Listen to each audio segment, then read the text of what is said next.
Selamat malam semua. Ya, hari ini adalah tanggal 30 Juli 2021, hari Jumat, dari Paoktoya Vipassana Dhura Hermitage Taman Sari Bogor. Bante akan melanjutkan kelas Abhidhamma kita, membahas tentang Kammadhana, yaitu bab landasan pengembangan batin. Jadi di pertemuan sebelumnya kita sudah bahas 2 paragraf. Ya, jadi hari ini Bante akan menjelaskan mulai dari paragraf ketiga. Oke, ya. Jadi di handouts ya, yang di modulnya, kita lihat dulu paragraf ketiga ya. Itu judulnya adalah Carita Bhedo. Carita itu adalah kecenderungan, temperamen, watak ya. Kadang kita terjemahin sebagai temperamen, watak atau kecenderungan. Bhedo artinya adalah pembagian. Jadi di paragraf ini ingin menjelaskan tentang pembagian karakter-karakter, ya, pembedaan watak ya, dari makhluk yang akan bermeditasi. Ya. Nah, yang pertama ya, disebut raga carita. Ya. Jadi di paragraf tersebut kita baca dulu raga carita, dosa carita, moha carita, sadha carita, buddhi carita, witaka carita, ceti, cabidhena carita sanggaho. Jadi ada 6 jenis, dia bilang ya, cabidhena, 6 jenis carita ya, yang menjadi carita sanggaho, pengelompokan watak atau karakter. Nah, di antaranya adalah raga carita. Ya. Di slide Bante udah menjelaskan ya. Yang pertama-tama disebut sebagai carita itu apa? Ya, dari kata carya. Ya. Caranang pawatanang carya. Ya. Jadi karena kemunculannya terus-menerus tanpa jeda, ya, makanya disebut sebagai watak atau temperamen. Jadi maksudnya kemunculan terus-menerus itu, ya kalau kita punya satu jenis watak misalnya, nah ciri-ciri ini akan sering muncul di dalam keseharian dia, cara dia berjalan, cara dia berbicara, cara dia tidur, makan, dan lain-lain. Ya. Jadi masing-masing watak atau masing-masing sifat makhluk itu dilihat dari beberapa hal, misalnya dari postur tubuhnya, cara berbicara, dan lain-lain. Ya, nah, karena kemunculan itu muncul terus-menerus di dalam arus batinnya, maka itu disebut sebagai carya atau carita. Ya. Jadi watak. Nah, ada 6 ya, 6 jenis kecenderungan atau 6 jenis watak. Yang pertama adalah raga carita. Raga ya sebagaimana yang kita sudah ketahui artinya adalah nafsu. Nah, nafsu di sini adalah tidak hanya nafsu tidak hanya nafsu birahi ya, tapi semua nafsu terhadap objek indera. Ya. Jadi nafsu yang besar untuk melihat objek tampak, ya, mendengar suara indah, khususnya yang indah-indah ya yang dia mau, terus bau yang wangi, rasa yang enak, sentuhan yang nyaman, dan objek-objek pikiran yang menyenangkan. Jadi itu adalah objek-objek indera ya, karena kecenderungannya adalah bernafsu terhadap objek-objek indera, makanya disebut sebagai raga carita. Yang kedua adalah dosa. Ya, sebagaimana kita tahu ya, dosa artinya adalah benci. Jadi kecenderungannya adalah membenci. Ya, marah. Nah, kemudian ada moha. Moha kita sudah tahu ya, artinya adalah kebodohan batin, kadang diterjemahkan sebagai delusi. Ya, jadi kecenderungannya adalah bodoh batinnya. Ya. Bukan bodoh orangnya ya, tapi bodoh batinnya, delusi. Ya. Suka berhayal gitu ya, yang bukan-bukan. Kemudian yang keempat Sadha carita. Sadha, ya, kita semua sudah tahu itu artinya adalah yakin. Jadi berkeyakinan. Ya. Sadha carita ini kecenderungannya adalah mempunyai keyakinan yang besar. Kemudian yang kelima, budi carita. Budi artinya adalah tahu. Nah, di sini diterjemahkan sebagai bijaksana. Atau kadang diterjemahkan sebagai intelek, ya, orang intelektual. Tapi di sini bukan berarti intelek dalam hal duniawi, ya. Di sini adalah perihal dhamma, jadi Bante terjemahin sebagai bijaksana. Nah, budi. Ya. Kemudian yang keenam, witaka, witaka carita. Ya. Sebagaimana cetasika witaka, itu sifatnya adalah mengaplikasikan pikirannya, ya, atau berusaha mencari objek. Jadi kecenderungannya itu adalah pemikir. Ya. Jadi banyak berpikir. Ya. Nah, di antara 6 ini, ya, kalau kita lihat, cuma 2 yang bagus. Ya. Sadha carita, buddhi carita. Nah, kalau witaka, dari waktu kita belajar cetasika, ya, witaka itu dia bisa kusala, bisa juga akusala. Ya, makanya dimasukkan ke grup serba-serbi atau pakinaka. Nah, jadi kadang muncul, kadang nggak muncul. Kadang berasosiasi sama kebajikan, kadang berasosiasi dengan kekotoran batin. Nah, jadi witaka di sini dia bisa banyak memikirkan dhamma atau juga bisa banyak memikirkan objek-objek kesenangan indera. Atau banyak memikirkan kesalahan-kesalahan orang. Ya. Nah, jadi witaka intinya adalah banyak mikir, ya, pemikir. Nah, jadi di antara 6 ini yang bagus cuma 2, ya, sadha carita dan buddhi carita. Kemudian yang pasti enggak bagus itu sudah ada 3. Raga carita, dosa carita, moha, ya, nafsu, benci, dan bodoh batinnya. Nah, kalau yang 6, sebetulnya kalau witaka itu masuk ke kategori witaka carita atau kecenderungannya pemikir, itu biasanya berlebihan. Oleh sebab itu disebut sebagai pemikir, ya, terlalu banyak berpikir. Nah, jadi kecenderungannya adalah lebih tidak baik. Ya, meskipun dia banyak memikirkan dhamma, ya, tapi kalau kita terlalu banyak berpikir tentang dhamma, ya, kalau tidak diseimbangi dengan kebijaksanaan, nah pemikiran-pemikiran ini malah bisa jadi memunculkan kesimpulan-kesimpulan yang salah. Nah, jadi terlalu banyak berpikir pada saat mengembangkan konsentrasi itu malah jadi penghalang. Oleh sebab itu, witaka carita lebih cenderung tidak baik. Ya. Nah, Banti ke slide berikutnya. Nah, kecenderungannya, ya, ini secara garis besar dulu untuk punya gambaran, ya.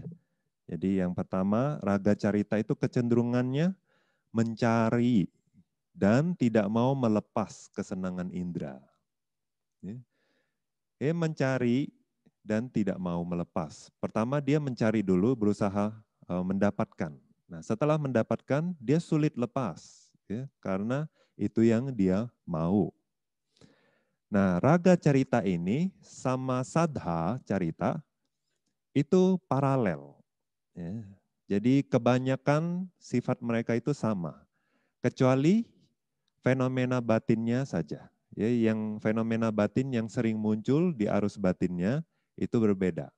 Kalau raga kebanyakan lobha, ya, nafsu, lobha cita, ya, 8 lobha cita. Kalau sada itu adalah 8 mahakusala atau mahakiriya. Ya.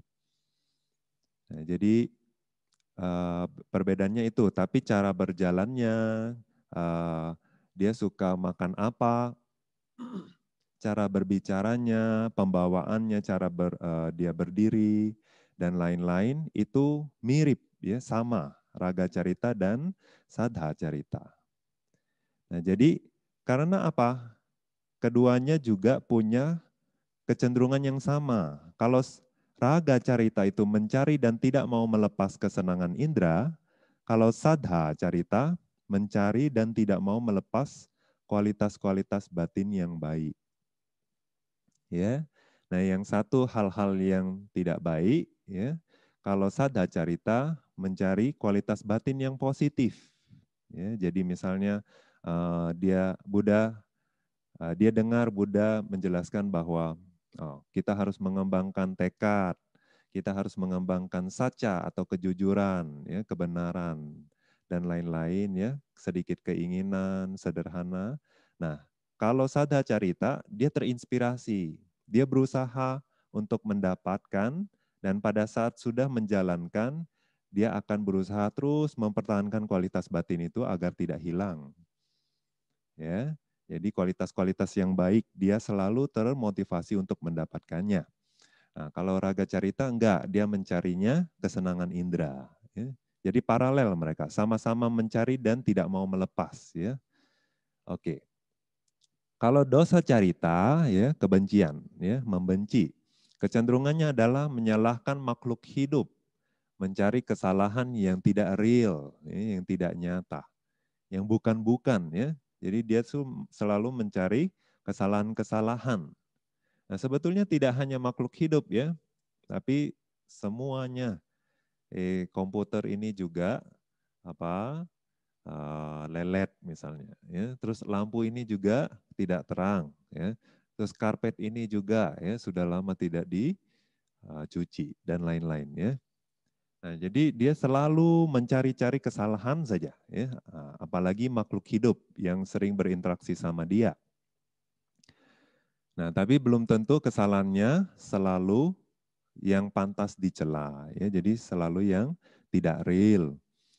Nah, dosa carita ini satu paralel, ya, separalel sama budi, budi carita. Ya. Budi carita adalah orang bijaksana. Kalau dosa dia menyalahkannya makhluk hidup, dia menyalahkan konsep, barang-barang di sekitarnya. Ya. Nah, kalau budi carita dia menyalahkan apa? Sangkara, ya, paramatha dhamma. Dia setelah melihat cacat, ya, dan bahaya dari paramatha dhamma, fenomena materi, fenomena batin, ya, nah, dia salahin. Nah, sangkara ini nggak bagus, ya, nggak boleh melekat sama ini. Ya. Jadi dia salahin sangkara. Nah, terus kalau misalnya dia berasosiasi sama orang yang tidak baik, terus orang itu memfitnah dia, menyalahkan dia, mencari-cari kesalahan dia. Nah, dia tidak menyalahkan orangnya, tapi dia menyalahkan karakternya atau kemarahan orang tersebut, kebencian orang tersebut, ya, kekotoran batin orang tersebut. Jadi dia tidak melihat orangnya, tapi dia melihat kualitas yang memang pantas dicela. Nah, kemudian dia mencari kesalahan yang real, ya, bukan mengada-ngada. Setelah melihat dan menganalisa dari segi dhamma, kemudian baru memutuskan bahwa ini salah, ini benar, gitu ya. Jadi budi carita ini kecenderungannya adalah bidaksana, ya. Nah, kemudian moha carita. Moha carita juga satu paralel sama witaka carita, ya. Kenapa? Karena mereka sama-sama gelisah, sama-sama bimbang, ya, bingung. Kayak nggak bisa mengambil keputusan gitu ya.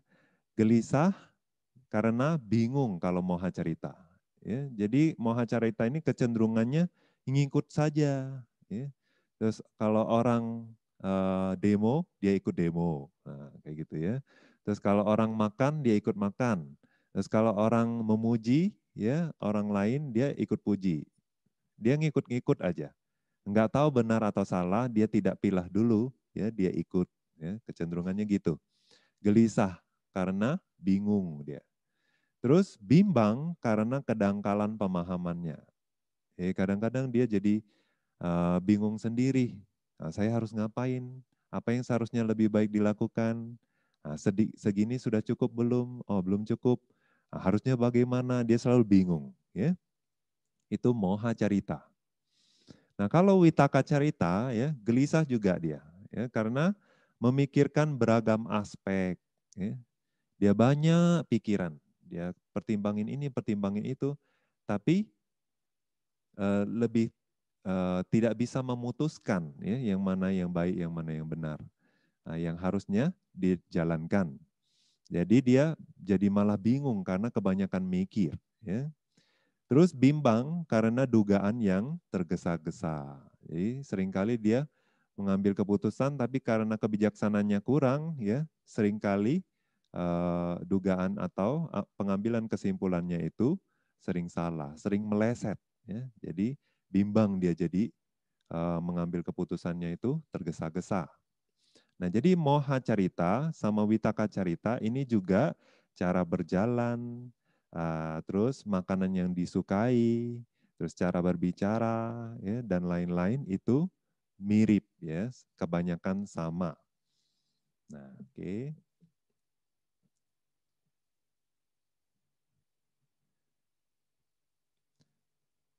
Nah, meskipun ya di sini dijelaskan bahwa ada 6 temperamen atau 6 watak, ya, tapi dijelaskan bahwa jarang sekali orang zaman sekarang itu hanya memiliki satu karakter saja. Ya. Jadi biasanya itu sudah bercampur aduk. Jadi semakin kita modern, ya, semakin jauh dari Buddha Sasana, ya, karakter kita itu lebih susah diterka karena kekotoran batinnya semakin banyak. Ya. Jadi biasanya raga, dosa, moha itu enggak hanya raga saja, enggak hanya nafsu saja. Nafsu juga, benci juga, bodoh juga gitu ya. Jadinya campur aduk sekarang ini. Oleh sebab itu ya, di zaman sekarang ini sulit kita putuskan untuk harus kasih objek meditasi apa. Kalau di zaman Buddha ya, Buddha bisa melihat kecenderungan orang masing-masing, kebiasaannya, kesukaan dan ketidaksukaan mereka. Oleh sebab itu Buddha pada saat membimbing makhluk itu, Buddha tahu mesti pakai istilah-istilah apa atau harus memberi objek meditasi seperti apa. Nah, jadi itu kegagalan kita ya, maksudnya waktu Buddha muncul di dunia, ya, entah kita ada di mana, ya, apakah kita jadi cacing kah, jadi semut kah, atau kita masih di neraka, ya, atau kita hanya manusia tapi pemabuk, ya, malas dan lain-lain. Nah, jadinya itu adalah suatu kegagalan buat kita. Tapi untungnya sampai sekarang ya hari ini kita masih bisa belajar Abhidhamma, ya, dhamma yang dalam seperti ini juga bersyukur ya. Kita harus berterima kasih dari Sangga di zaman lampau yang berusaha melestarikan ya kitab-kitab ini melalui perang, melalui bahaya kelaparan, waktu itu ada pemberontakan di Sri Lanka sampai lari tunggang langgang ya. Tapi mereka masih tetap berusaha melestarikan, menjaga ini, mengingat semuanya meskipun lapar-lapar malam hari ya. Jadi dijelaskan bahwa di Tika ya. Jadi penjelasan dari kitab Abhidhamma Sanggaha ini bahwa total itu ada 63 kombinasinya. Ya, 63 kombinasi dari 6 karakter ini. Nah, di Tika dijelaskan syairnya seperti ini. Raga dike tike sata. Sata sadha dike tike. Eka duitika mulamhi misato sata satakang. Ya. Jadi raga dike tike sata artinya adalah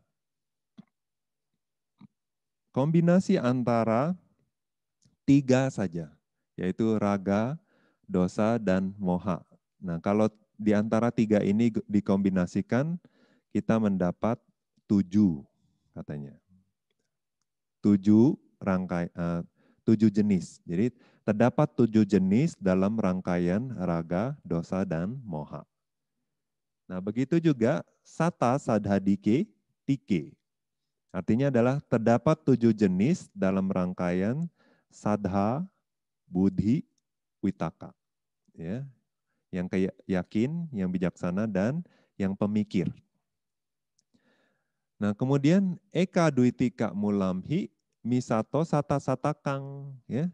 Terdapat 7 kali 7 jenis kombinasi berdasarkan 1, 2, dan 3.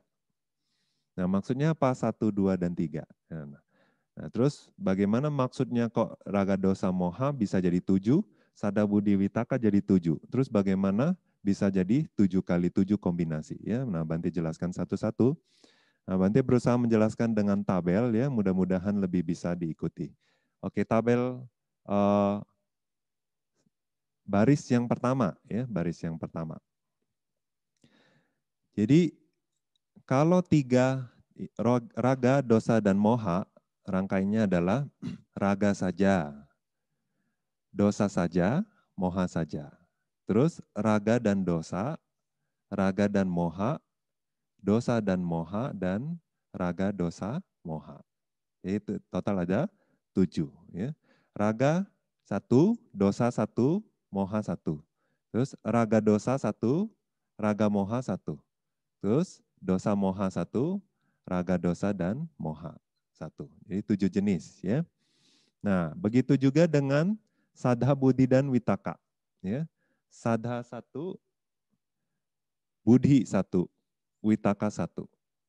Sadha budi, sadha witaka, budi witaka, sada budi witaka. Nah, itu 7 ya. Ya, total sudah ada 14 ya. Nah, kemudian 7 kali 7 jenis kombinasi berdasarkan 1, 2, dan 3 itu maksudnya bagaimana? Ya. Nah, kalau 1 dulu kita ya. Jadi 1 itu ada untuk 1 aja kombinasinya ada 24. 21 ya. Bagaimana kok bisa jadi 21 ya? Dari raga, dosa, dan moha itu kita pegang misalnya raganya saja. Nah, terus nanti kita mau kombinasiin sama sadha, budi, dan witaka.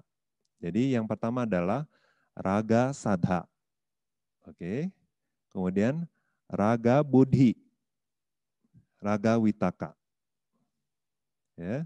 Kemudian raga sadha budi, raga sadha witaka, raga budi witaka, raga sadha budi witaka. Ya, jadi yang terakhir adalah 4 ya, raga, sada, budi, dan witaka. Bisa diikuti ya. Jadi yang pertama raga sadha, raga budi, raga witaka, raga sada budi, raga sada witaka, raga budi witaka. Raga sada budi witaka. Ya. Nah, kemudian begitu juga dengan dosa. Ya, sama. Dosa sadha, dosanya kita pegang. Ya, dosa selalu ada. Dosa sadha, dosa budi, dosa witaka. Dosa sada budi, dosa sada witaka. Dosa budi witaka, dosa sada budi witaka. Nah, 7 lagi ya. Nah, sekarang moha sama aja. Moha sadha, moha budi, moha witaka. Moha sada budi, moha sada witaka. Moha budi witaka, moha sada budi witaka. Nah, udah dapat 24 ya. Nah, itu kalau kita pegang 1 katanya ya. 1 itu apa? Raga saja, dosa saja, terus moha saja. Itu maksudnya yang selalu ada ya di setiap kolom. Nah, kemudian yang dipegang itu 2. Apa 2 itu? Ya, di antara raga, dosa, dan moha itu pegang 2. Nah, coba kita pegang dulu raga dosa. Ya. Jadi raga dosa sadha, raga dosa budi, raga dosa witaka, raga dosa sadha budi, raga dosa sadha witaka. Ya, raga dosa sadha yang ke 1, 2, 3, 4, 5, 6. Ya, baris ke-6. Ya. Raga dosa sadha, raga dosa budi, raga dosa witaka, raga dosa sada budi, raga dosa sada witaka, raga dosa budi witaka, raga dosa sada budi witaka. Oke. Nah, sekarang baris yang ke-7 ya. Oke. Baris yang ke-7 adalah raga dan moha kita pegang. Ya, raga moha di setiap kolom selalu ada, ya. Raga moha sadha, raga moha buddhi, raga moha witaka, raga moha sada buddhi, raga moha sada witaka, raga moha sada buddhi witaka. Ya.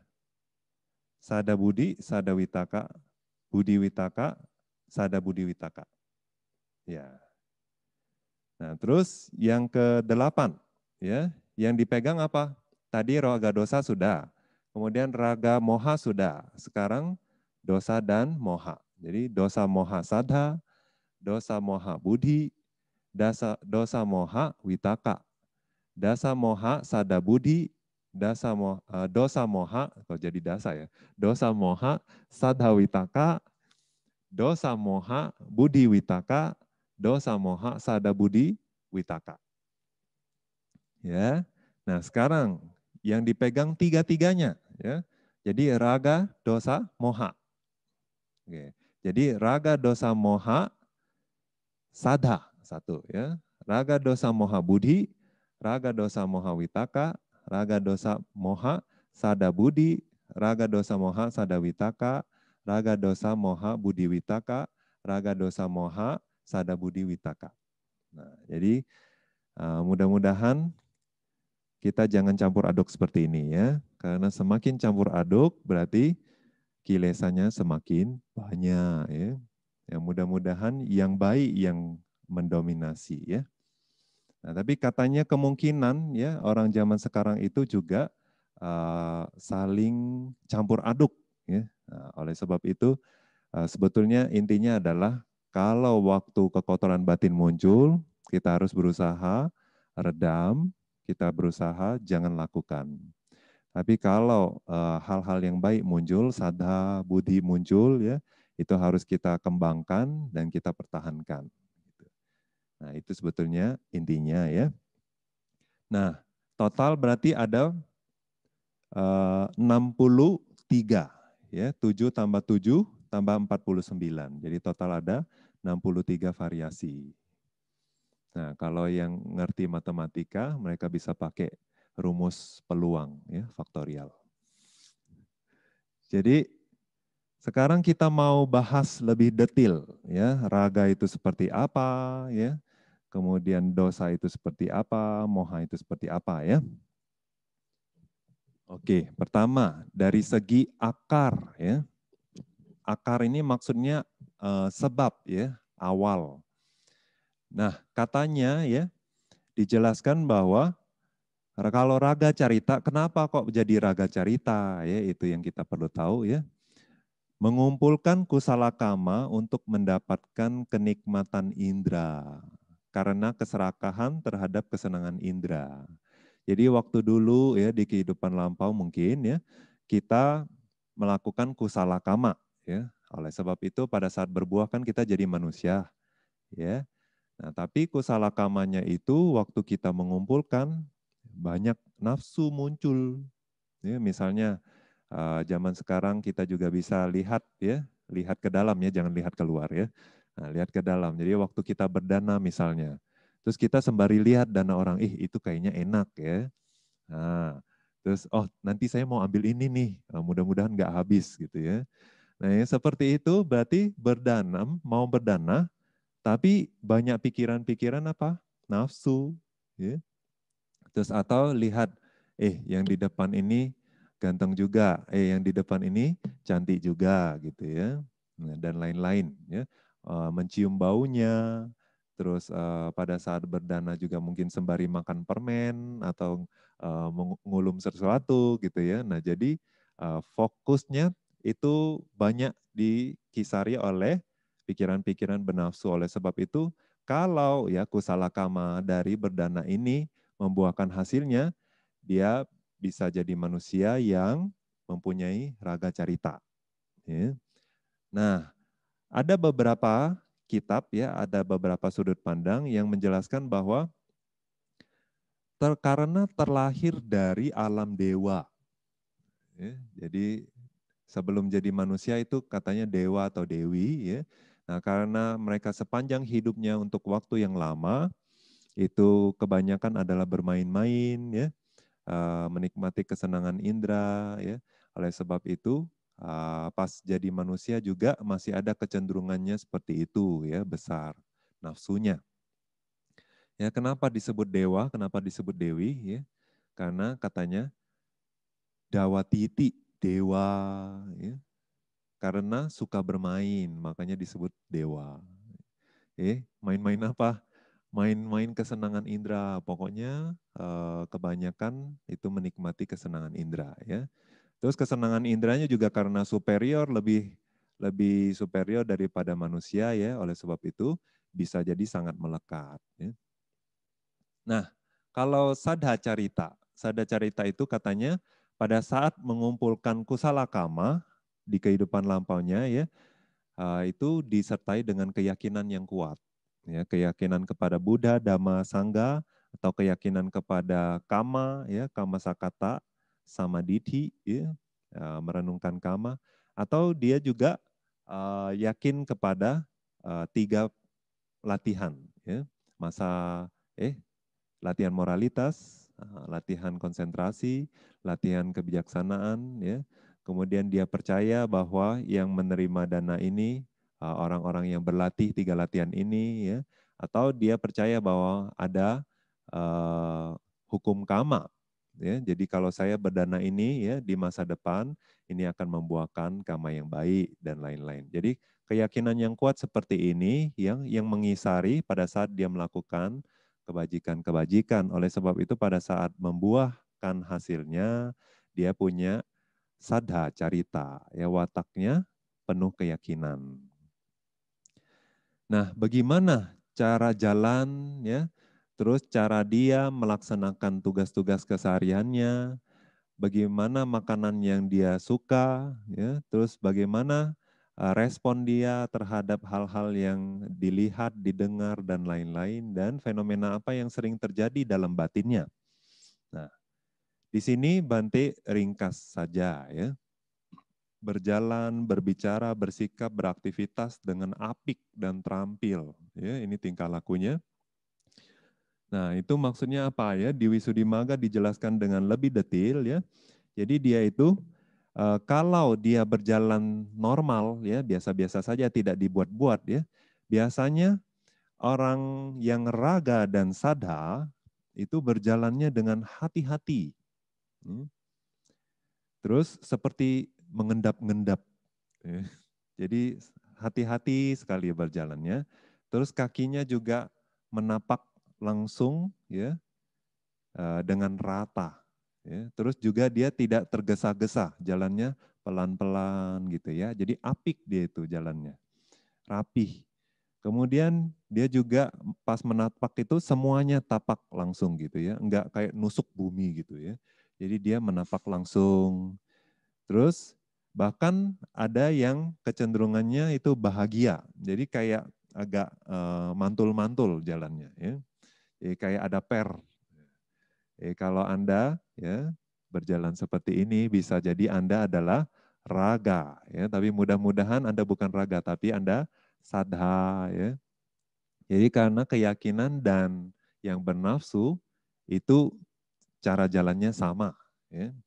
Nah, kemudian cara dia melaksanakan tugas, ya. Waktu dia melaksanakan tugasnya itu dia rapih dan tertata, ya. Jadi dia itu biasanya dia sistematis, ya. Semua dia kerjain itu rapi, rata, tertata, ya. Nah, di Wisuddhimagga dijelaskan, ya, waktu dia nyapu, ya, kalau yang serakah dan sadha, ya, dia itu menyapu, pegang gagang sapunya itu dengan mantap gitu, ya. Jadi dia sapu. Terus waktu dia sapu itu dia sapu dengan bersih, ya. Terus rata yang dia sapu itu, ya. Kemudian nggak ada yang di sebelah sini ada debunya, di sebelah sini bersih sih bersih, cuma di sini nanti ada pasirnya, di sini ada tanahnya, enggak ya, tapi dia sapu semuanya sama bersihnya gitu ya. Nah, terus juga dia tidak terburu-buru nyapunya ya, anggun dia nyapunya tuh. Terus tidak juga berantakan kemana-mana, dia tidak seolah-olah mau buang itu debu ke atas gitu ya, enggak. Tapi dia pelan-pelan sapunya gitu ya. Nah, jadi kelihatannya itu memang membuat kita itu terinspirasi ya, karena cara dia menyapu atau bergerak itu ya, itu anggun biasanya. Nah, terus kalau makanan yang dia suka itu apa? Yang manis, ya, yang gurih. Ya, jadi yang rasanya itu wah gitu. Ya. Jadi dia suka rasa yang enak. Terus yang wanginya itu semerbak. Ya. Terus dia sukanya yang empuk-empuk gitu. Ya, jadi itu adalah tipe makanan raga carita dan sadha carita. Nah, kalau semua objek yang dia mau kontak, ya, itu adalah yang indah saja. Jadi yang dilihat indah. Ya. Jadi waktu dia makan ya, Wisudimaga jelaskan ya, waktu dia makan juga itu rapi, ya, dibikin bulatannya nggak terlalu besar, nggak terlalu kecil. Juga makannya pelan-pelan, seperti sangat menikmati. Ya. Nah, dia itu makan. Nah, kalau dari objek-objek yang dia lihat, ya, kalau mereka yang raga, mereka yang sadha, itu mereka suka objek yang indah. Ya. Kemudian waktu melihat itu dia seperti kagum. Gitu, ya. Jadi dia melihatnya tuh lama. Terus seperti kalau orang ke misalnya museum ya, lihat karya seni, itu kayaknya lihat lama, dikagumi, seperti itu ya. Nah itu cara mereka melihat. Terus waktu berpisah, ya, waktu berpisah misalnya sama temannya, itu kayaknya susah sekali ya. Peluk dulu, cium dulu, pegang dulu tangannya, ya, digoyang-goyangin, digoyang-goyangin gitu. Nah, dia seperti itu ya. Terus jadi kalau mau berpisah itu kayaknya sungkan, enggan gitu ya, kayaknya mau nggak mau berpisah gitu. Nah itu tipikal orang yang raga juga yang sadha, ya seperti tidak mau lepas, seperti tidak mau berpisah. Nah kemudian fenomena batin apa ya yang sering muncul di dalam batinnya? Ya kalau raga carita, sadha carita jadi berbeda, ya karena fenomena batinnya berbeda di dalam batinnya. Berarti cuma tingkah laku, terus tugasnya pada saat melaksanakan tugas ya atau aksinya, terus makanan, terus bagaimana dia melihat, mendengar dan lain-lain. Nah itu ya. Kalau fenomena yang terjadi dalam batinnya, raga carita itu hipokrit, ya, dia munafik. Terus banyak menggunakan sinonim. Ya, jadi pada saat menjelaskan sesuatu itu ya, jadi berbunga-bunga cara dia berbicara itu ya. Kemudian tidak lurus, langsung to the point gitu ya. Dia belok sini, belok sana. Terus memiliki kebiasaan membanding-bandingkan. Ya, berarti mananya besar ya. Mananya besar karena mana itu kan tidak hanya membandingkan diri superior, kadang juga membandingkan diri inferior, kadang bahkan yang selevel pun dia juga suka banding-bandingkan ya. Itu mana sombong ya. Terus nafsu keinginannya besar. Nah, ini sudah jelas ya. Nah, tapi kalau sadha carita ya, mereka itu pikirannya justru kebalikannya ya. Kalau yang lainnya paralel, yang ini malah kebalikannya. Gimana pikirannya? Itu lurus, orangnya jujur. Jadi orang yang sadha itu bisa dipercaya orangnya ya, bisa dipercaya. Kemudian pikirannya tuh jernih, senantiasa jernih ya. Lurus, polos ya, terus dia dermawan. Suka bertemu sama sangga, bertemu Arya ya, makhluk suci. Kemudian suka mengunjungi tempat ibadah, memiliki kebiasaan mendengar dan mengingat dhamma. Ya, jadi waktu dia mendengar dhamma itu dia catat, nah nanti diingat, nah itu lebih sada ya. Jadi sada dan raga ini mirip ya, kalau mereka bikin catatan tuh rapi ya, poin-poin satu-satu sistematis. Nah, tapi kalau raga dia nggak hafalin, dia cuma tulis aja. Ya, kalau sada dia hafalin, ya, diingat, dipraktekkan. Nah, terus dia tulus, orangnya jujur ya, terus mudah terinspirasi. Kalau dia dengar dhamma yang bagus ya, dia langsung mau jalankan, dia mudah termotivasi untuk menjalankan. Nah, ini adalah raga carita dan sada carita. Ya. Nah, kalau dosa carita dan budi carita. Ya. Dosa membenci, budi bijaksana. Ya. Akarnya apa? Akarnya itu kalau untuk dosa carita pada saat mengumpulkan kama, ya, kusala kama itu banyak dosa. Ya. Misalnya waktu berdana, dia nyala-nyalain dana dia gitu ya. Harusnya saya nggak dana ini.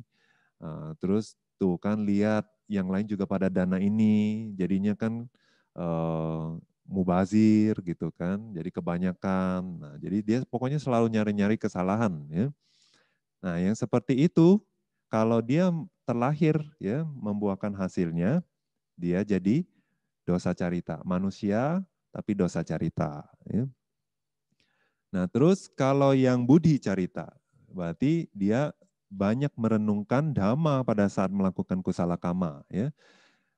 Dia juga berhubungan dengan pendidikan atau kebijaksanaan, dia pertimbangkan gitu ya pada saat melakukan kusala kama. Misalnya waktu berdana, oh ini bagus untuk kesehatan ya. Jadi waktu dia danakan itu dia dana yang memang menurut dia yang terbaik, yang bagus gitu ya. Seharusnya dana ini karena ini baik, manfaatnya ini. Atau dia bisa merenungkan, oh saya melakukan dana ini ya, maka satu hari pasti akan berbuah manfaat yang baik. Ya, yang seperti itu. Jadi dia merenungkannya dengan kebijaksanaan, sering yoniso manasikara, lalu beraspirasi juga dengan panya. Jadi semoga dengan dana ini ya saya bisa menghancurkan kekotoran batin, mencapai kebahagiaan sejati dan lain-lain. Ya, jadi betul-betul karena kebijaksanaannya, pemahamannya, makanya dia membuat aspirasi pun dengan pemahaman. Nah, biasanya ini pada saat melakukan dana atau kebajikan apapun itu diikuti oleh 3 akar, ya, diikuti dengan nyana sampayuta. Nah, waktu menghasilkan manfaatnya pun akan jadi budi carita, ya, manusia yang bijaksana. Karena kebiasaannya adalah memang merenungkan dari sisi dhamma, ya. Nah, tingkah lakunya seperti apa? Ya. Kalau untuk yang membenci dan bijaksana, ya tingkah lakunya mirip katanya. Seperti apa? Kalau berjalan itu ya seperti menusuk bumi, ya, katanya tajam, ya. Terus tergesa-gesa, kasar. Ya. Nah, jadi kalau untuk yang dosa carita biasanya ya, dosa carita itu kasar, tergesa-gesa, ya. Nah, untuk beberapa hal ya dosa dan budi carita ini dia tidak paralel ya. Misalnya kayak kalau cara jalan sama ya tajam begitu ya seperti menusuk bumi katanya ya. Apakah dengan tumitnya atau dengan ujung kakinya gitu ya kayak berjinjit. Terus waktu menurunkan kaki itu terburu-buru ya jadi jelek gitu ya. Terus waktu mengangkat kaki juga terburu-buru. Jadi dia jalannya cepat berarti ya. Nah, jadi seperti diseret juga jalannya itu. Nah, maunya tergesa-gesa. Ya.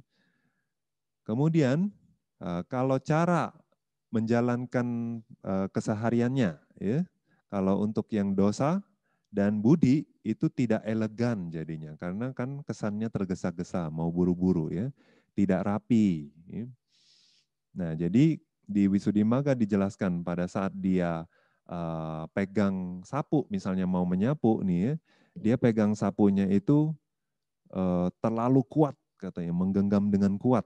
Ya. Terus dia sapu itu enggak bersih, juga enggak rata dia sapu itu ya, berisik waktu sapu itu, serak gitu ya. Kemudian dia seperti mau buang semua sampah itu ke atas ya, di terbang-terbang kemana-mana gitu ya. Nah itu adalah tipikal orang yang membenci ya, buru-buru dia kerjanya. Kemudian kalau makanannya, mereka suka apa? Mereka sukanya yang rasa yang tajam, ya. Yang asin, yang asam, yang pedas, yang pahit, ya. Terus kalau kecut sekali gitu ya. Jadi rasa yang tajam. Nah, kalau untuk Budi Carita katanya makannya itu dengan penuh pertimbangan. Ya. Nah, dengan penuh pertimbangan ini maksudnya apa? Nah, ini bagus enggak ya buat kesehatan? Kalau bagus, dia makan. Kalau enggak bagus, dia enggak makan. Ya. Jadi sebetulnya dia enggak ada pilihan makanan. Ya, karena dia memilahnya dari segi bagus atau tidak bagus, manfaat atau tidak manfaat. Gitu. Jadi dia milih-milih, ya penuh pertimbangan. Nah, kalau dosa enggak, dia sukanya yang tajam-tajam ya rasanya. Nah, terus kalau dari segi Wisudimaga ya menjelaskan waktu dia bikin satu sendok gitu atau bikin bulatan sebelum masukin ke mulut ya. Nah, dia itu bikinnya dengan cepat-cepat, terburu-buru ya. Terus makannya juga cepat-cepat makannya ya. Seperti gigit sebentar, telan, gigit sebentar, telan gitu ya. Buru-buru dia mau cepat selesai ya. Terus seperti juga dia itu membenci makanannya. Ya, jadi dia itu bisa lempar ke sana sini ya. Terus waktu dia ngambil juga dia ambil cepat sekali gitu ya. Nah, itu jadi dia seperti semuanya serba terburu-buru ya. Nah, kalau dari segi bagaimana cara dia melihat, bagaimana dia mendengar dan lain-lain ya, seperti api yang jatuh ke tumpukan bubuk mesiu ya. Nah, itu jadi kalau dia kontak sesuatu ya langsung menggelegar ya, langsung mengumpat, berteriak kasar ya, tidak sabar, tidak menahan diri. Terus mudah marah dan tersinggung. Ya. Nah, ini beda ya. Kalau Budi enggak begitu ya. Budi Carita itu dia penuh pertimbangan. Nah, ini lebih ke dosa ya. Nah, kalau di Wisudimaga dijelaskan ya. Jadi waktu dia melihat sesuatu meskipun sesuatu yang agak indah gitu ya, dia itu seperti nggak mau lihat, ya. Dia seperti membenci. Ya. Nah, apalagi kalau objek yang tidak baik, ya, apalagi objek yang tidak baik, yang jelek, yang bau, yang suaranya tajam, gitu ya. Nah, itu dia seperti menghindar, gitu ya.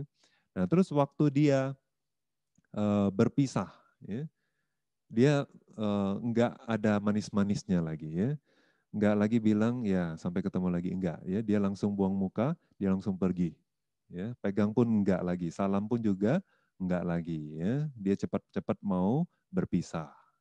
Nah seperti itu ya. Kemudian fenomena apa yang sering terjadi di dalam batinnya? Ya, kalau dosa carita itu aghata katanya, maunya berantem, ya, aghata. Ya, maunya menyiksa, maunya berantem. Isa, Isa itu adalah iri, ya, iri. Dia suka iri dengan barang milik orang lain. Ya. Terus macaria, ya. Macaria itu adalah pelit, ya, tidak mau berbagi barang milik dia, atau tidak mau orang itu mempunyai kualitas yang sama dengan dia. Ya, jadi dia itu benci orang itu sama dengan dia. Ya. Maka itu maka palasa dubaca, ya, itu membenci, ya, bersaing, ya, kemudian suka tidak sulit diingatkan, ya, sulit dinasehati. Ya. Nah, jadi itu adalah dosa carita ya, sulit dinasehati ya, suka marah-marah, suka iri ya, terus tidak mau berbagi, suka bersaing ya, suka mencari-cari kesalahan orang ya, suka kasar dan lain-lain, itu dosa carita. Nah, kalau budi carita ya, dia justru kebalikannya, mudah dinasehati, tidak mudah marah, mudah diajak berdiskusi. Ya, kalau ada problem ya diajak diskusi. Kalau dosa enggak, dia enggak mau diskusi. Ya, dia maunya menang sendiri. Nah kalau Budi enggak ya diskusi, cari ya secara objektif gimana gitu ya. Kemudian banyak teman yang baik dia, banyak teman orang bijak-bijaksana ya banyak. Kemudian dia tahu ukuran makan, ya dia enggak makan sampai kenyang sekali juga cukup ya sekedar cukup dia tahu. Kemudian mudah juga sangwega, ya. Nah sangwega ini kan sebetulnya kalau dari segi dhamma itu adalah nyana, panya ya. Berdasarkan apa katanya otapa ya. Karena otapa biasanya jadi muncul kebijaksanaan. Nah, kebijaksanaan inilah yang disebut sebagai sangwega atau desakan spiritual. Nah, karena sangwega sendiri sebetulnya adalah nyana atau panya ya. Jadi budi carita itu mudah sangwega ya. Nah, kemudian senantiasa mawas ya, selalu dia itu sadar dan tahu jelas apa yang sedang berlangsung dan yang dia pikirkan. Ya. Nah, kemudian waktunya sudah selesai. Terus Bante mungkin jelaskan dari ada beberapa hal lagi ya. Kalau untuk raga carita ya, tempat tinggal yang cocok itu apa? Ya, Bante balik lagi ke raga carita ya. Tempat tinggal yang cocok untuk raga carita itu adalah gua batu ya. Kuti dari rumput. Ya. Jadi semuanya yang nggak bagus dilihat mata. Ya. Karena apa? Kalau yang bagus, dia jadi sering raga. Ya. Oleh sebab itu tempat tinggalnya itu gua batu, kuti dari rumput, dari daun, terus harus yang agak kotor tempatnya ya, banyak kelelawar, terus terlalu tinggi atau terlalu rendah. Nah, terus sekitarnya itu gersang, nggak ada taman ya. Terus tempat yang agak berbahaya, ya, yang banyak ular, terus yang agak ada juga macan dan singa gitu ya. Nah, terus yang jalannya berlumpur, tidak rata, yang mana ranjang dan kutinya juga banyak serangga, tempat tinggalnya jelek, pokoknya tidak sedap dipandang mata. Nah, ya. Jadi kalau bagi mereka yang raga carita, ya, Wisuddhimagga menyarankan untuk tinggal di tempat yang tidak baik, ya, tidak sedap dipandang mata. Kemudian pakaiannya, ya, pakaiannya itu yang ujungnya sudah lusuh, sudah rusak, ya, jangan yang bagus-bagus dia, kainnya nggak boleh halus ya, yang kasar. Terus nggak boleh terlalu bersih juga ya, dia harus agak dekil. Terus berat ya, bajunya itu berat atau jubahnya itu berat, yang sulit dikenakan, kaku gitu ya. Nah, jadi nggak boleh dia itu yang nyaman-nyaman gitu ya. Nah, kalau dari segi ini peralatan makannya, ya, juga dari tanah liat yang tidak indah, tidak mulus, yang banyak sambungan, berat, ya, atau dari besi ya, yang penyok-penyok seperti itu ya, tidak mulus. Nah, itu cocok katanya untuk raga carita. Kemudian jalan yang ditempuhnya juga ya. Nah, ini khususnya untuk biku ya, misalnya biku yang punya raga carita, nah itu katanya harus yang agak jauh dari pedesaan. Dan nggak cuma agak jauh tapi juga yang tidak rata, yang becek-becek begitu ya. Kemudian yang desanya itu orang-orangnya itu tidak peduli.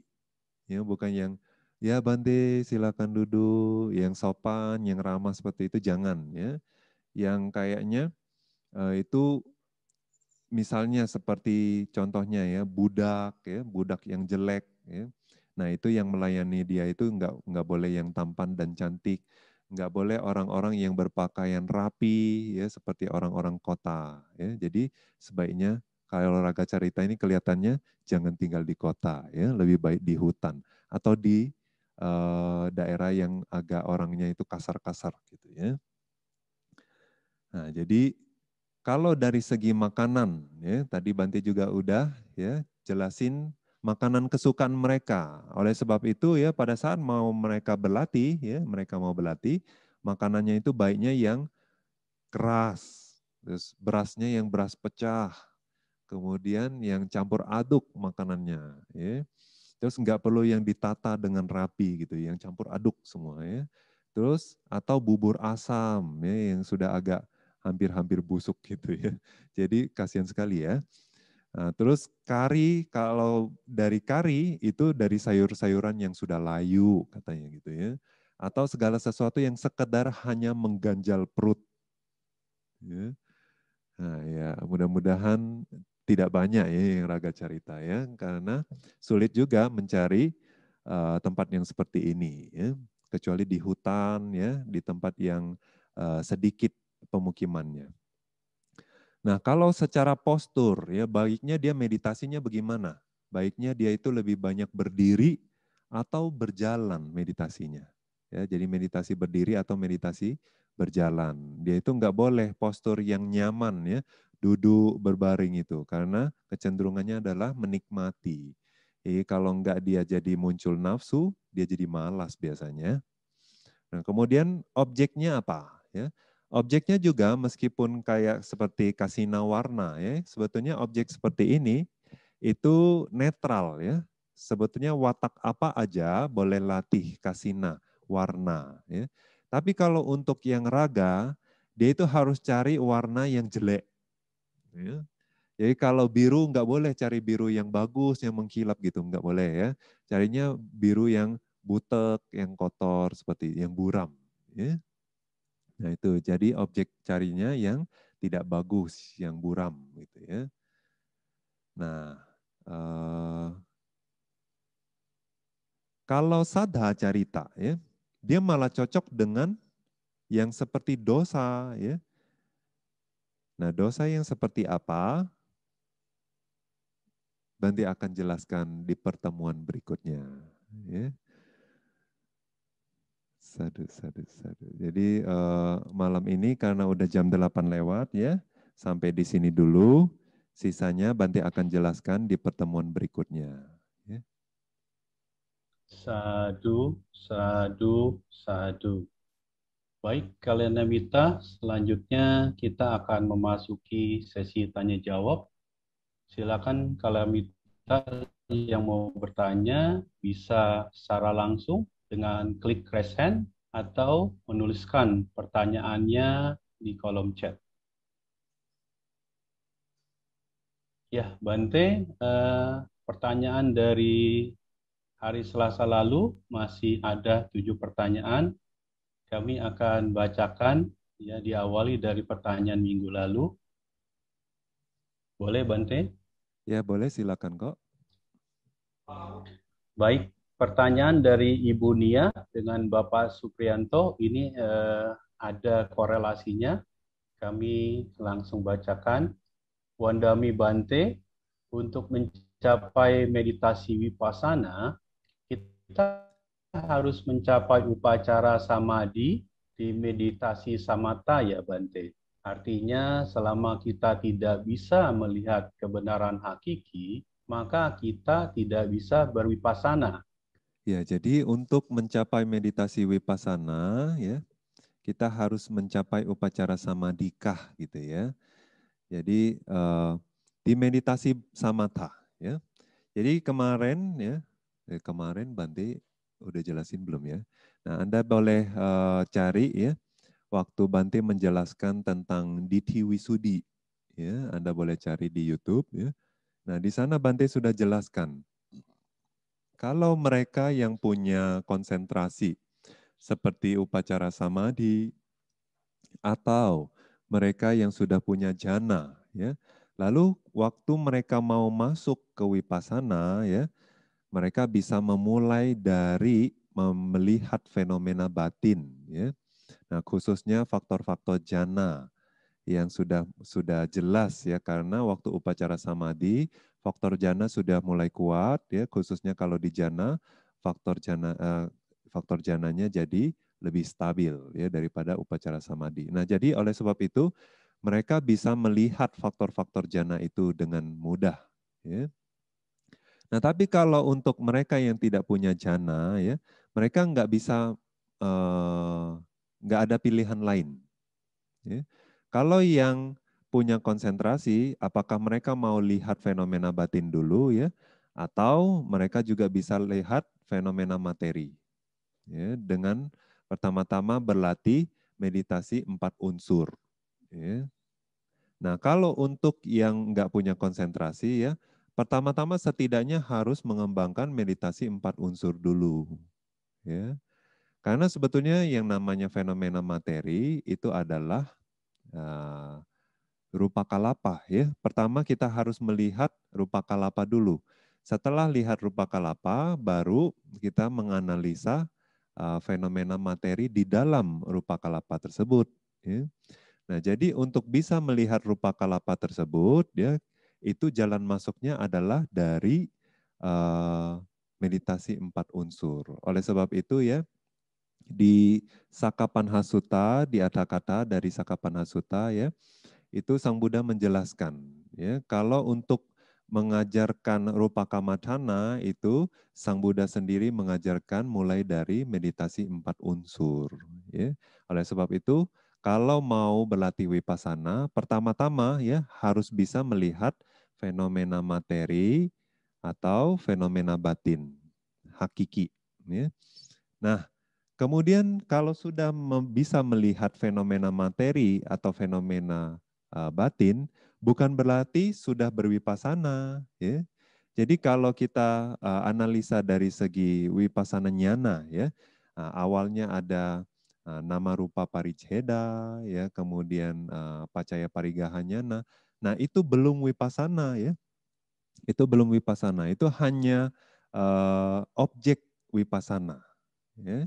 Jadi pertama adalah nama rupa, ya, fenomena batin dan fenomena materi. Kemudian pacaya parigaha itu adalah sebab dari fenomena materi dan fenomena batin tersebut. Nah itu adalah paticca samuppada.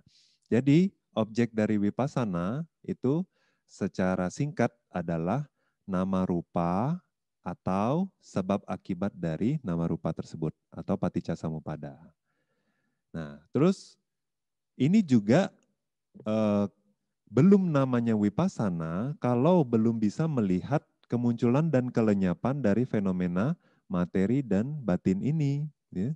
Sebetulnya sebab akibatnya juga fenomena materi atau fenomena batin. Ya. Jadi secara singkat sebetulnya objek dari wipasana itu adalah fenomena materi dan fenomena batin. Nah, tapi kita juga harus bisa melihat kemunculan dan kelenyapannya yang sangat cepat. Ya. Nah, oleh sebab itu nanti kita bisa merubuhkan ya atau menghancurkan konsep akan pengelompokan, konsep secara fungsi ya. Semuanya Bante sudah jelaskan di ceramah Dhamma Bante tentang Ditthi Wisudi ya. Kalau Anda tertarik Anda bisa ikuti dulu ya, dengerin Ditthi Wisudi tersebut. Nah, tapi di sini Bante ingin jelaskan secara singkat maksudnya ya, kalau mau berlatih meditasi wipasana ya, setidaknya harus berlatih meditasi 4 unsur dulu. Ya, meditasi 4 unsur.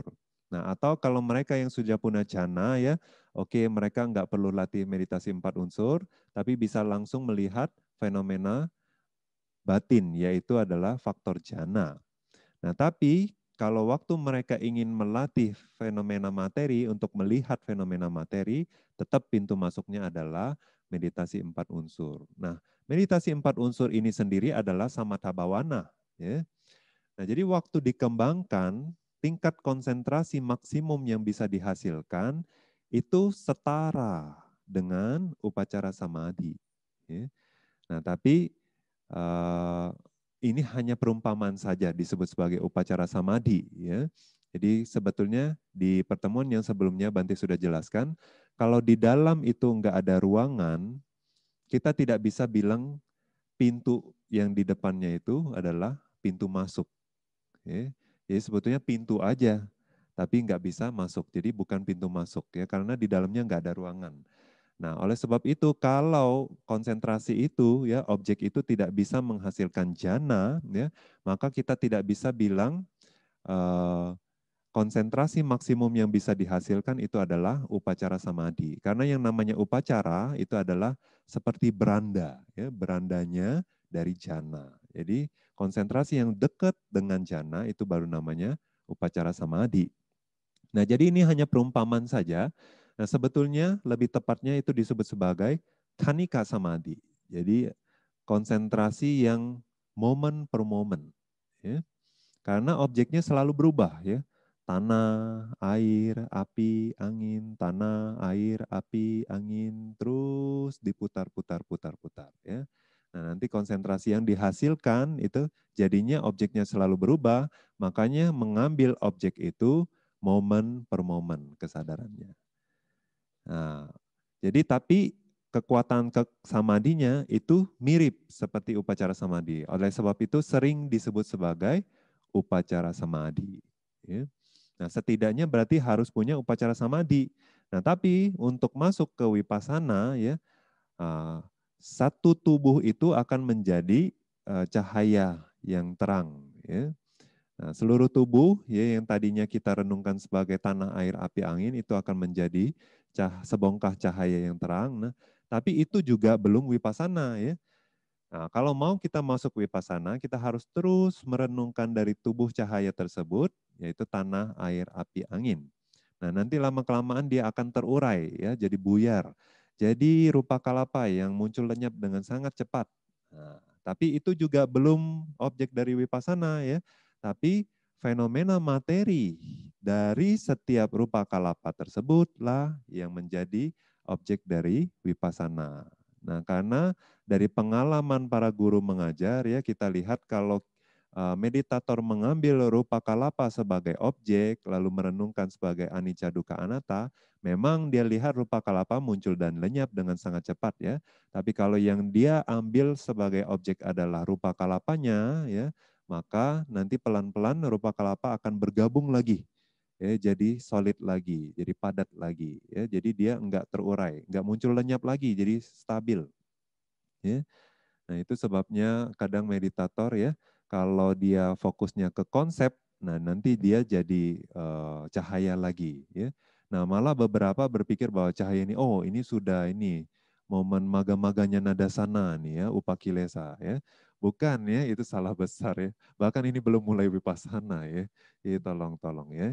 Jadi latihlah sistematis sesuai ajaran Sang Buddha, ya.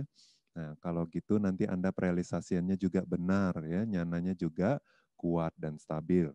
Nah, jadi apakah harus punya upacara samadhi? Berarti dengan kata lain, iya, ya, harus punya samadhi setidaknya, ya. Khususnya meditasi 4 unsur atau harus sudah bisa melihat jana faktor.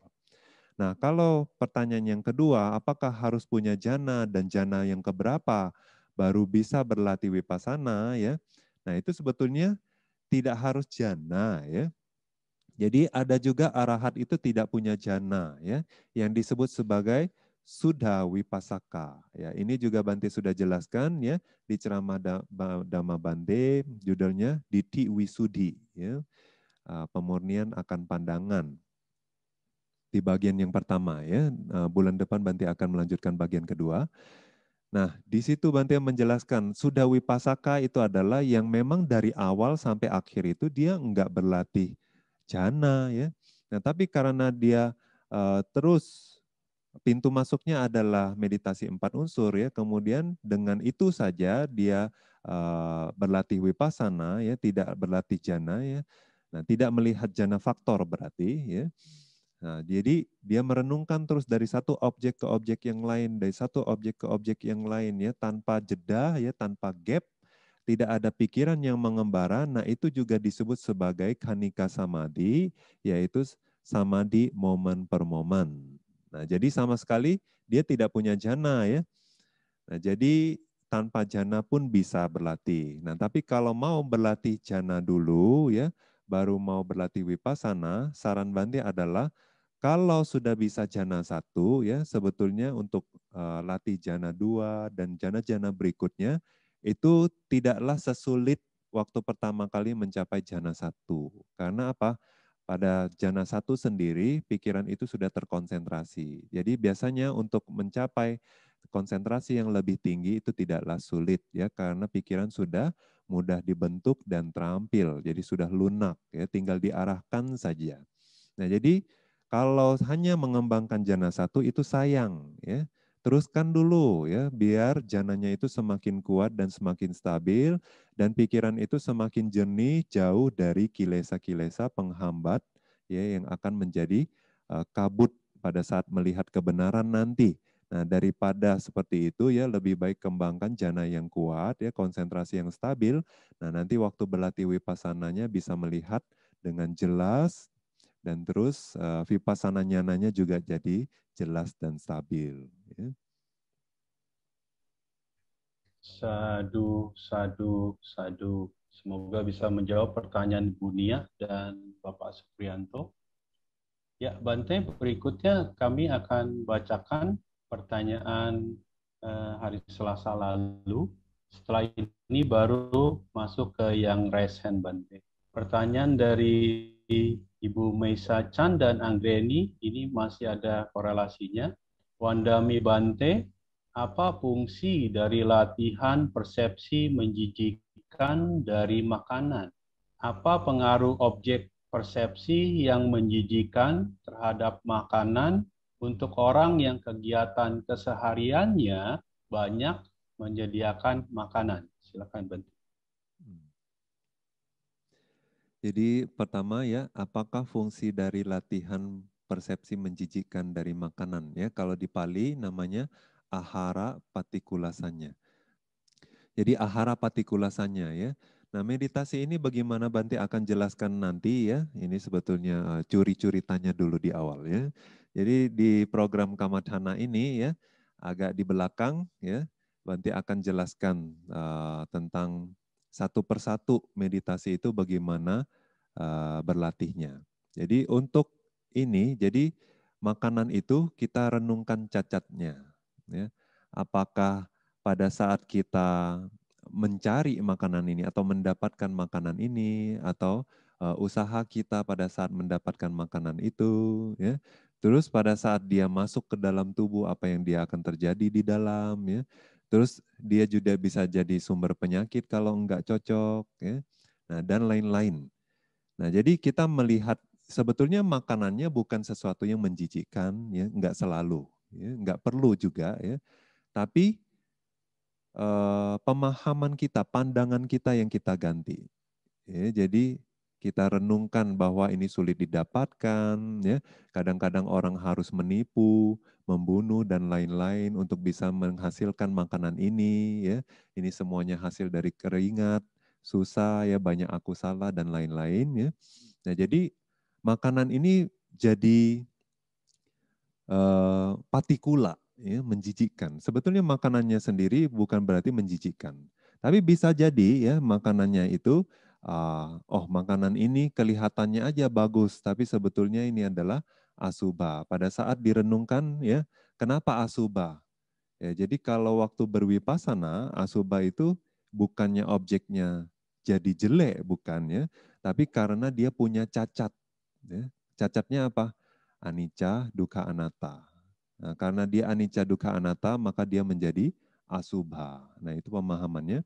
Nah, jadi sebetulnya semua objek, baik yang indah maupun tidak indah, itu sebetulnya kita bisa renungkan sebagai asubha kalau kita bisa melihat sifat anicca, dukkha, anattanya.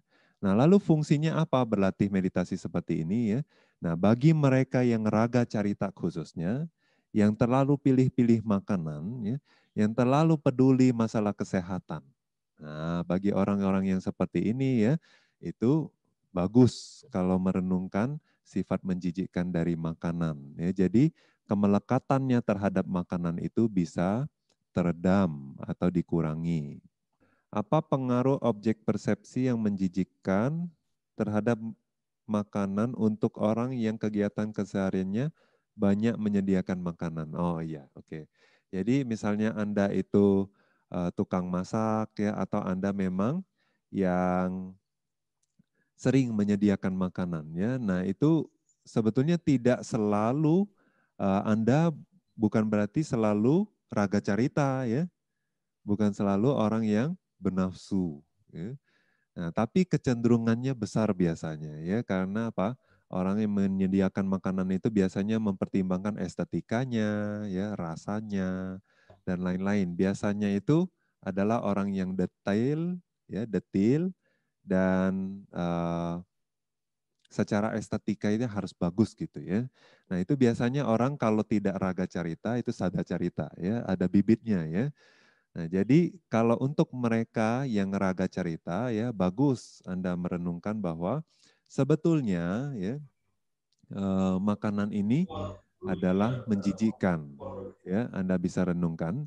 Nah, tapi kalau tidak mau merenungkan itu, Anda bisa juga kembangkan dari sisi sadhanya ya. Jadi misalnya menyediakan makanan ini untuk siapa gitu ya, untuk didanakan ya, atau misalnya untuk bermata pencarian ya.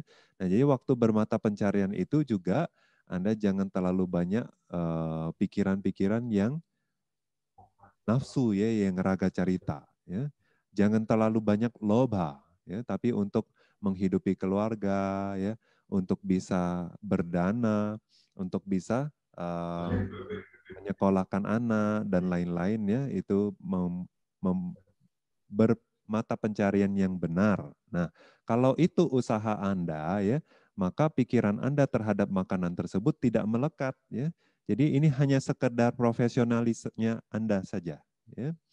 Jadi hanya sebagai mata pencarian saja, tapi mata pencarian juga adalah sesuatu yang sering kita lakukan setiap hari. Oleh sebab itu Buddha juga sangat wanti-wanti ya kalau jangan sampai umat Buddhis itu bermata pencarian salah.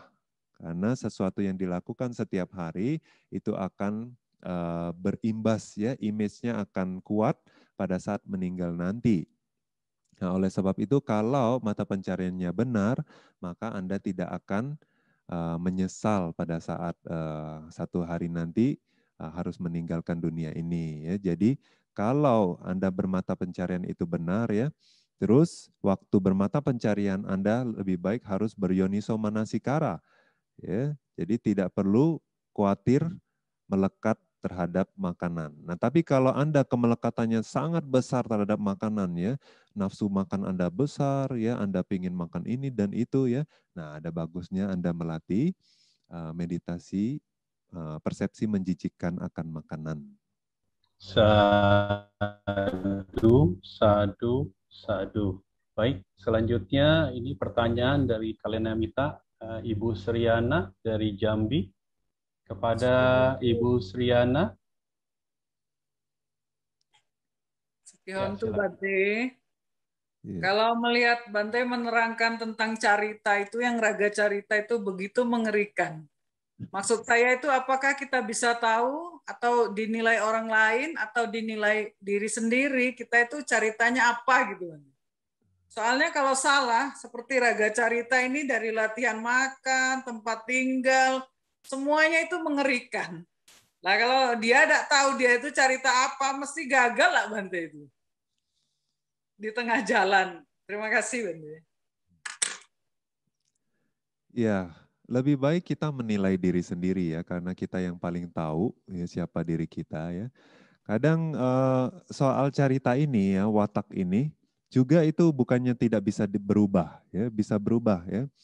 Dan biasanya dijelaskan di kitab ya, kalau misalnya kayak raga carita itu biasanya dari kecil ya, itu mungkin segala sesuatunya itu mudah didapatkan ya, misalnya dari keluarga ekonomi yang bagus ya, atau misalnya dari kerajaan dari keluarga kerajaan ya.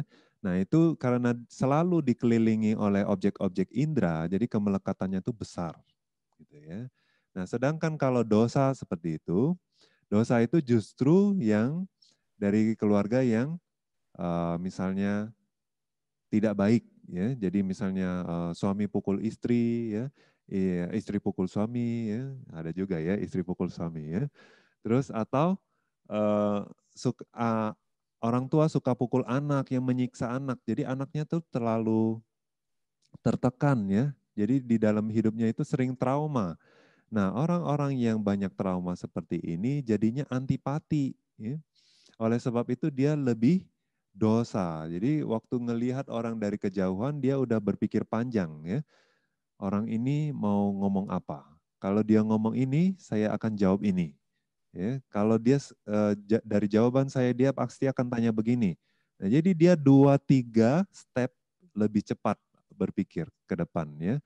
Karena inilah cara dia survive ya, cara dia mempertahankan kehidupannya. Nah, jadi biasanya ini dari keluarga yang misalnya miskin atau dari keluarga yang ada abuse ya, yang sering menyiksa anak dan lain-lain. Nah, itu bisa jadi karakter itu tertanam dari kecil sudah trauma. Nah, tapi bukan berarti tidak bisa berubah ya. Nah, tapi kalau dia belajar dhamma, terus pelan-pelan dia berlatih ya, itu bisa berubah. Nah, kalau tidak, bagaimana kita bisa mencapai pencerahan? Ya enggak. Jadi kita apakah selalu pemarah? Kan enggak ya. Nah, jadi marah atau benci atau iri atau nafsu itu sendiri kita bisa kikis sebetulnya ya dari latihan-latihan setahap demi setahap, dari juga pencapaian-pencapaian pencerahan. Oleh sebab itu karakter ini bisa berubah ya. Nah, tapi yang sulit berubah itu adalah anusaya. Ya, jadi kecenderungan laten namanya. Nah, itu biasanya dari banyak kehidupan ya, enggak cuma satu kehidupan aja. Misalnya kayak Bante Sariputta sendiri ya, meskipun sudah menjadi arahat yang bijaksana sekali ya, hanya kedua dari Sang Buddha sendiri. Nah, itu masih ada kecenderungan latennya. Jadi di cerita katanya Bante Sariputta waktu melihat ada di tanah itu ada kubangan ya, Bante Sariputta itu melompat. Ya. Nah, karena katanya di kehidupan sebelumnya pernah jadi monyet. Ya. Nah, jadinya masih kalau arahat biasa itu masih punya kecenderungan anusaya seperti itu ya, yang laten. Hanya Buddha saja yang bisa menghancurkan semua sifat-sifat laten seperti itu ya. Terus bahkan ada arahat namanya Pilindawaca ya, selalu di banyak kehidupan ya, selalu menjadi orang yang dari kasta tinggi, jadi selalu memandang rendah kasta rendah ya, kalau panggil orang itu kasta rendah, kasta rendah begitu ya. Tapi dia juga bisa jadi arahat ya. Nah, jadi karena kebiasaannya dia jadi tetap panggil orang itu kasta rendah, kasta rendah gitu ya. Nah, tapi tentunya enggak sama seperti orang yang dengan dosa ya menyebut kasta rendah sama seorang arahat yang sudah enggak ada kebencian ngomong kasta rendah ya. Jadi dari nadanya pun akan kelihatan terdengar ya. Nah, sekarang bagaimana kita mengetahui ya itu juga dari diri sendiri itu lebih baik ya. Nah, kalau untuk seorang guru ya, kecuali gurunya bisa melihat batin orang ya, bisa membaca batin orang ya. Nah, itu gurunya bisa menebak-nebak ya. Nah, tapi itu tidaklah mudah juga ya, karena apa? Batin orang tuh juga selalu berubah ya, enggak selalu seperti itu. Dan gurunya pun misalnya kalaupun bisa melihat ya, enggak selalu mengawasi muridnya ini dari pagi sampai malam kan enggak ya. Kadang ada momen-momennya aja melihat kecenderungan-kecenderungan seperti itu ya. Atau bahkan misalnya kayak kita sudah belajar, oh raga carita ini seperti ini karakternya, kita juga bisa menduga ya, menebak. Mungkin dia ini caritanya ini. Nah, terus objeknya meditasinya mungkin cocoknya ini gitu ya. Nah, jadi kalau dari kita sendiri misalnya kita sadar nih, oh kayaknya saya raga carita nih ya. Nah, berarti waktu kita meditasi itu, kita harus hati-hati sekali perihal munculnya nafsu. Karena sekali muncul, kemungkinannya akan mudah sekali tersulut ya, seperti api yang ketemu bubuk mesiu. Ya. Nah, jadi itu akan cepat sekali besar apinya, nafsunya jadi besar. Nanti takutnya tidak terkendali. Nah, jadi bagi kita yang raga carita, yang kita cukup tahu diri sendiri, oh saya raga carita, jadi saya menghindari terlalu nyaman tidur di tempat yang terlalu nyaman, ya duduk di busa yang terlalu empuk atau kursi yang terlalu tinggi dan mewah. Nah, itu kita harus hindari. Nah, itu yang akan nanti tidak mengkondisikan ya, seperti api, kita harus jauhin dari bahan bakarnya. Kalau kita terus kasih bahan bakarnya, apinya makin besar, enggak stop-stop gitu ya. Nah, oleh sebab itu kita harus menghindari hal-hal yang bisa jadi pengkondisi munculnya kilesa-kilesa kita. Itu yang lebih penting. Ya. Sadu, sadu, sadu. Maaf Bante, waktunya sudah lewat 3 menit. Saat ini yang resen masih ada 1, kemudian pertanyaan yang Selasa lalu pun masih ada 1, dan yang hari ini masih ada beberapa. Mohon petunjuknya, Bante. Jadi mungkin kita jawab dulu yang sudah bertanya di minggu lalu ya. Baik. Itu pertanyaan terakhir malam hari ini. Ya, pertanyaan dari Pak Johan Wandami Bante. Ketika sudah mencapai jana atau melihat nimitta, apakah meditator sudah tidak merasakan sakit lagi seperti kaki keras atau kesemutan? Silakan, Bante. Ya, jadi setelah mencapai jana atau melihat nimitta ya, apakah fisiknya itu sudah tidak sakit lagi ya? Nah itu sebetulnya perlu kita pahami bahwa fisik ini ya, dia akan tua, dia akan sakit ya, satu hari dia akan mati. Nah jadi kalau kondisinya ada ya, misalnya struktur tulang tidak rata ya atau tidak seimbang, atau misalnya habis kerja berat ya. Jadi badan pegel-pegel itu memang eh, sudah biasa ya, itu sudah sifat alaminya dan kita tidak bisa hindari. Ya. Nah, manfaatnya kita melatih konsentrasi adalah kita tidak perhatiin. Ya. Nah, karena objek kita asik dengan objek kita ya, sebetulnya dia masih aja sakit ya, sakit. Tapi kita enggak terganggu. Karena apa? Kita tidak sadari, kita tidak perhatiin. Ya, kita asik dengan objek meditasi kita, jadi kita lupa. Nah, lalu misalnya waktu kita keluar dari meditasi, ya bisa aja pelan-pelan kita merasakan tidak nyaman di kaki kita misalnya. Ya, bisa saja ya. Nah, jadi kalau kita perhatiin ya sebetulnya kita merasa sakit ya. Itu karena apa? Jadi sakit itu sendiri sebetulnya 4 unsur yang tidak stabil ya. Jadi misalnya ada unsur-unsur yang berlebihan, misalnya keras yang berlebihan, berarti itu unsur tanah. Ya. Atau kadang kalau sakit yang berlebihan seperti tertusuk-tusuk seperti itu ya, biasanya itu adalah unsur angin yang berlebihan ya, unsur mendorongnya berlebihan, atau unsur merekatnya berlebihan ya. Nah jadi seperti keras, kram ya, terus tertusuk-tusuk atau tertekan gitu, tegang ya, itu adalah unsur angin, unsur tanah, unsur air yang berlebihan. Nah, jadi kalau kita mengetahui seperti ini, ya, jadi waktu kita bilang kita merasa sakit, ya, sebetulnya fisiknya bukan sakit, ya, fisik tidak bisa menyadari. Ya, jadi fisik hanyalah unsur-unsur yang bergabung, ya, gabungan dari unsur-unsur. Nah, jadi kalau unsur-unsurnya tidak stabil, dia biasanya ada unsur-unsur yang bikin jadi kita tidak nyaman. Nah, tapi kalau batin kita tidak perhatiin, ya, maka kita tidak merasa sakit, ya, atau kita tidak menjadi kesel, atau kita tidak menjadi menderita. Ya. Oleh sebab itu seperti Sang Buddha sendiri ya, khususnya di momen sebelum parinibbana ya, Buddha juga seperti sudah apa ya, tubuh yang sudah tua, yang masih harus diseret kemana-mana seperti itu Buddha bilang ya. Jadi untuk bisa menahan ketidaknyamanan Sang Buddha pada saat itu ya, diare ya, diare sampai berdarah ya. Kemudian Buddha juga ada sakit pinggang, ada sakit kepala di sepanjang hidupnya ya.